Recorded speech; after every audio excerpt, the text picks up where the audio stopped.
The scene begins with the cheesy world of a multi-camera sitcom from the 1980s. All the signifiers of such a world are present: the oppressive laugh track, the cheap backdrops, the bare-bones sets, and so on. Elliot and Darlene are on a family road trip with their mom and dad in the front seat, having typical sitcom-like conversations. Elliot is perplexed the entire time, while the other family members appear to be a part of the whole deal. Their mother burns Darlene's arm and slugs her until she is unconscious on the way. Just then, Elliot's father, Mr. Robot, coughs up blood and jokingly refers to the cancer that will soon kill him. Following this, they pull over at a gas station to fill up the tank. While Mr. Robot fills up the gas, Elliot enters the E-Corp convenience store and runs into an elf inside. Elliot walks up to the counter and discovers Angela, who is working there as a store manager, and when asked, she makes bad jokes about her mother's death. After this, they are off again, and it appears that Mr. Robot has a guy in his car trunk who turns out to be none other than Tyrell. A short while later, Gideon shows up as a police officer who is soon run down by the previous elf, killing him brutally. Throughout this time, Elliot continues to try to break free, while Mr. Robot soothes him,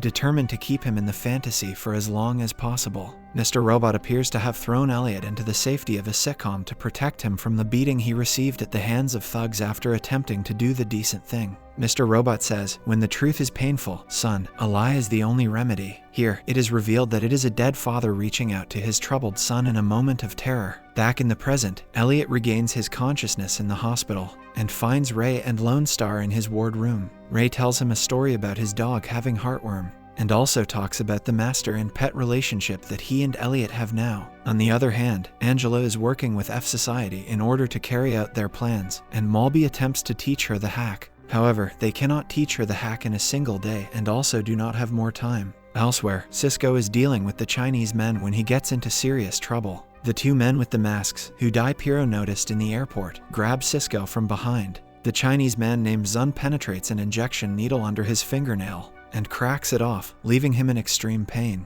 In the next scene, we see Dai Piro, who is at the FBI headquarters, and she is asked to take a month off to recover from the tragic incident. However, she decides not to stay home and instead wants to continue fighting the Dark Army and investigating the murder. She also believes that the gunman's mission was to prevent the FBI from conducting an investigation and not to slaughter them because the gunmen shot themselves, leaving her alive. The next day, F Society begins their execution of their plan. At first, Darlene expertly breaks into a hotel room to coach Angela, who is at E-Corp. Angela goes to the bathroom on the FBI floor and executes the previously learned hack. Upon walking out, she is approached by a flirty FBI agent, but she somehow manages to get away from him before she can get to the rest of her tasks. Following this, Angela, as per Darlene's instructions, plants a bug device in order to gain access to the control on the FBI's network. Despite her inability to learn the previous hack properly, Angela carries out her mission successfully. But unfortunately, the Wi-Fi goes down, and Darlene needs Angela to get onto a terminal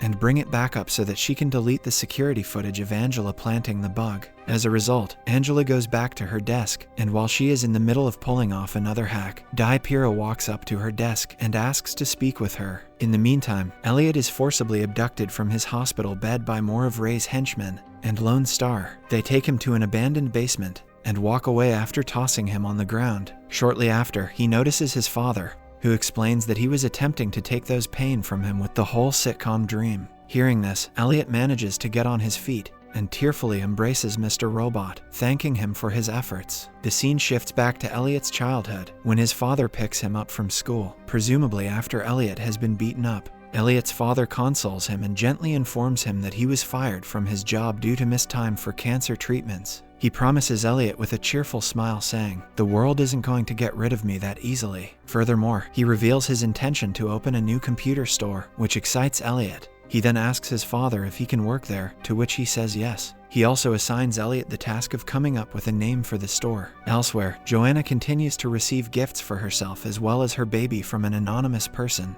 This time, she receives an earring set that reminds her of the past when Sharon was still alive, and how she praised her earrings at a party. At present, Joanna is walking her baby down the street when a woman hurls a bucket of red paint at her, addressing her as a capitalist pig. Back to Elliot, he talks to himself saying that a handshake symbolizes the connection. Elliot admits that he understands the concept in theory, but has trouble with the actual act. He finds it difficult to build relationships based on honesty and trust. We see Elliot still lying in the abandoned basement with his father, trying to keep his spirits up. The father and son converse and are trying to retrace memories to figure out what happened on the night of the big hack with Tyrell. At E-Corp, Angela is surprised to see Di Piero at her desk. She introduces herself as an FBI agent and asks why she came on the FBI's restricted floor previously. Hearing this, Angela sweats subtly for a moment, but Darlene, who is on the line, tells her to relax because Di Piero has no evidence against her. Angela manages to keep the situation under control by pretending she went there to meet the FBI agent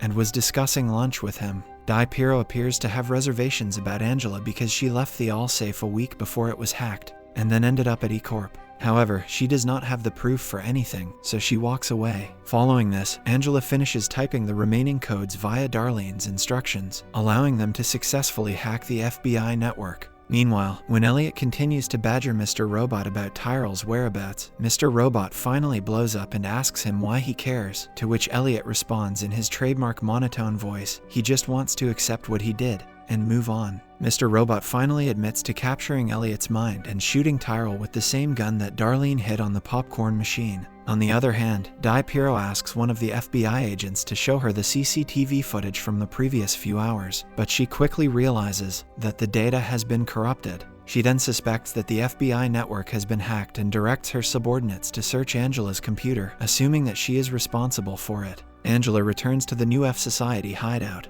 and is furious at Darlene because she has discovered that Darlene, from the beginning, has been working with Cisco, who has accessed her private information and blackmailed her. In the next scene, Elliot is dragged out of the basement and brought to Ray's office. He is forced to sit in front of the computer and work on migrating the black market site. Elliot has no choice but to agree because it is the only way that keeps him alive and safe. Upon migrating the site, Lone Star is about to take Elliot back to the basement when Elliot invites Ray to a chess match like they used to before. Ray and Elliot's literal chess game mirrors their mental, figurative chess game. In the midst of the game, Ray also talks about his wife, saying she was way smarter than him, just like Elliot. He reveals that she was very good with computers and was involved with him in creating the site. He also discusses morality and explains how Elliot is his answer. As the chess game comes to an end, Ray realizes Elliot has turned him in and the FBI are on their way. Later, it is revealed that when Elliot migrated the site, he also took the initiative to open the site to more than just Tor traffic, and it is now accessible to any average person who searches Thai girls for sale. It appears that it did not take long for the FBI to catch on after he emailed them an anonymous tip.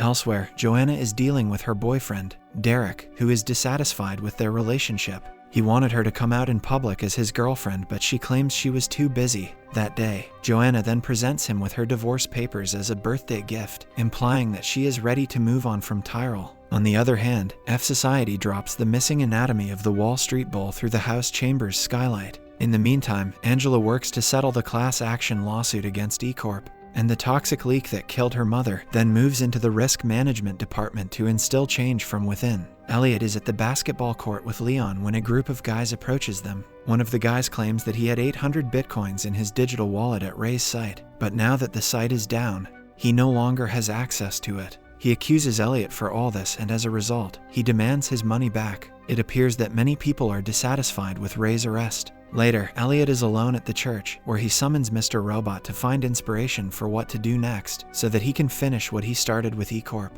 However, Mr. Robot reminds him that it is all Elliot himself, and he is the one who has done all of this in order to start a revolution because he is a leader. When Elliot hears this, he expresses his desire not to be a leader, but Mr. Robot insists that he must lead if he wants to bring about the revolution. Afterwards, Elliot is walking down the street when he is dragged by the same group of guys. They beat Elliot and are about to do something terrible, when Leon arrives just in time and saves Elliot by stabbing the gang members. In the next scene, Elliot shares a letter he received with Krista that promises good news. She congratulates him and asks him about how his interactions are going with Mr. Robot. Elliot responds that they are able to trust each other for the first time, and that he was wrong to try to destroy him ever since he arrived at his mother's house. Krista pauses nervously and asks if he knows where he is currently. A few moments later, we hear an alarm and the shoe drops. Krista and Elliot are actually talking in the prison. The walls that surround him dictate his disciplined lifestyle. The old neighborhood we saw is revealed to be an illusion, a fantasy created to give meaning to the world he was forced to live in.